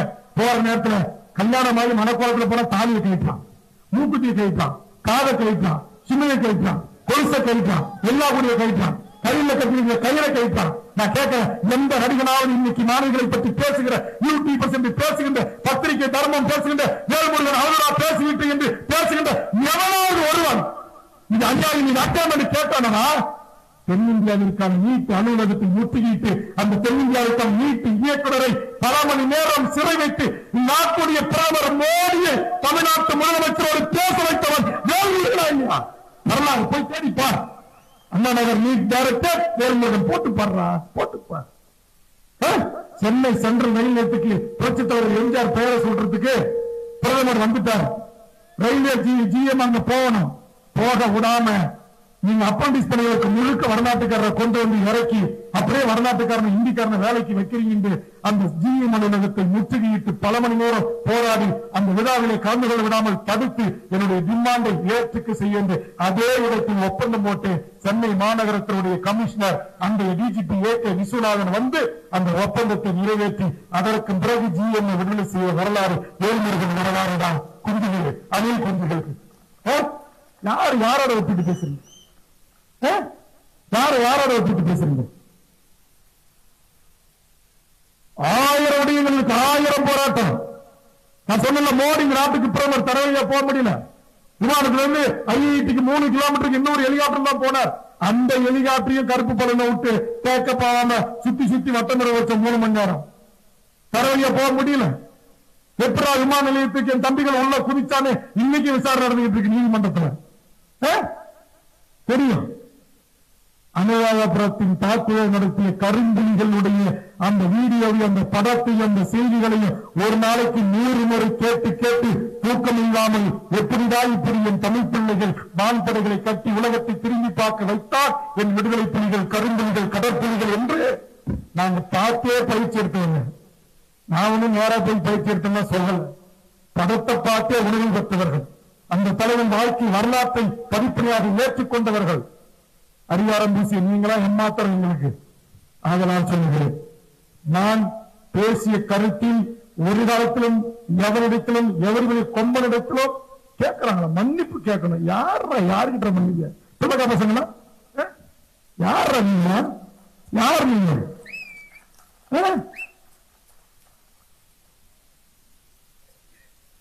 வார்த்தையை பயன்படுத்திருக்கு நாய் இருக்காது, நாயால சொல்லிட்டு போறாங்க. நான் என்ன சொல்றேன், எல்லாவற்றுக்கும் பொறுப்பேற்கிற தளத்திலிருந்து வந்தேன். 10 வயதை இதை செஞ்சுட்டு நாங்க தான் செய்யுங்கன்னு சொல்லிட்டு வெள்ள நோட்டீஸ்ல சிகப்பு எழுத்தால கையால கட்சி பென்சிலால அல்லது வெள்ள பேப்பர்ல அப்பெல்லாம் ஊர்ல கிராமத்துல கட்ட வண்டி இருக்கும், இந்த கட்ட வண்டியில பசங்க ஒண்ணு இருக்குல்ல, அதை எடுத்து எழுதிட்டு அரசு அலுவலகத்துக்கிட்ட காவல்துறையில கொடுத்துட்டு வர்றாங்க. எங்ககிட்ட வந்து இது சினிமா டயலாக்கா ஓட்டசிக்கிறதுக்கு வாயசிக்கிறதுக்கு? அன்னைக்கு வேல்முருகன்கிட்ட இவ்வளவு கூட்டங்கள. இன்னைக்கு இந்த ஒசூர் கிருஷ்ணகிரி மாவட்டத்திலேயே இந்த சேலம் தருமபுரி இந்த ஜோனல்லையே ஆயிரக்கணக்கான புலி வீரர்களை வேல்முருகனால் உருவாக்க முடியும். இருக்கிறாங்க இளைஞர்கள். அன்னைக்கு 7 பேர் என்கிட்ட இல்லை. இல்லாத போதே ஒரு விரல் விட்டு எண்ணக்கூடிய 5, 6, 10 பேர், அதிகபட்சம் ஒரு 50 பேர் இருக்கும் போதே இந்திய அரசுக்கு சிம்ம சொப்பனமாக இருந்தோம். இலங்கை அரசுக்கு ஒரு நாட்டுக்கு சிம்ம சொப்பனமாக இருந்தோம். நீங்களா எங்களுக்கு ஏமாத்திரம். உங்க பூனைப்பட எலிப்பட காலமுள்ள அவங்க மோடி பாதுகாப்பு கொடுத்துருவாரா? எப்படி இருந்தாலும் பேசலாமா? நீங்க இருக்கிற இன்னைக்கு கூட இப்ப எங்க கல்பனா பேசுறேன்னு அதை விட்டா எப்படி நம்மள உரிமையில தரக்குறா மோசமா பேசும். நான் அனுமதிச்சுனா வேண்டாம், நாகரிகம் கருதி அனுமதிக்க. நீங்க தற்கூரின்னு ஒரு பச்சை இஸ்லாமிய பொண்ணை விட்டு பேச வைக்கிறீங்க, பக்கத்துல உட்காந்துட்டு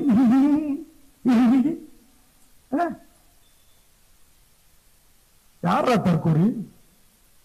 தற்கூரி பெயர்கள் எல்லாம் வந்து எங்களை பார்த்து தற்கூரி என்று சொல்கிறீர்கள்.